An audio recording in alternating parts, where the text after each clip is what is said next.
Hey everyone, this is Jason Chapman with MarineMax in Rogers, Minnesota. Today we're going to do a very brief walkthrough on a 2026 Sea Ray SLX 400 that just came in stock.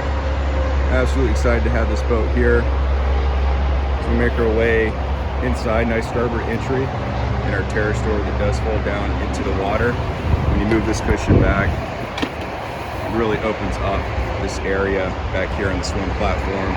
Great area to jump on and off the boat with our submersible swim set as well. And then taking a look inside, U-shaped seating. This boat is built for entertainment. Right off the bat here, we do have our bar and grill set up. Seating behind the captain and co-captain, and then also seating on the first side as well. So we take a look up here. We do have our sunroof on the hardtop, and then with a push of a button, we do have our aft shade. At the helm, dual Simrads. This does have the digital throttle and shift, and the Cruiser Twin 430 Bravo 3 Max with joystick. Very easy to operate. Taking a look down the cabin here. It's a great boat to take out for the weekend, hang out with your friends and family.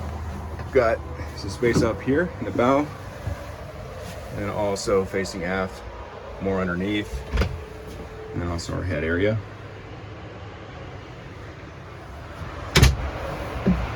Make our way up to the bow here, port side entry. This is the largest boat in Sea Ray's lineup as of now at 40 feet. Seating on either side, we got our windlass anchor and also our spotlight. Very comfortable seating. Really nice, safe and secure on this boat. Armrest all around. And this is a 2026 Sea Ray SLX 400. It's here at our store in Rogers. If you have any questions about this boat or anything else we have in stock, please give us a call or stop on by. Thanks.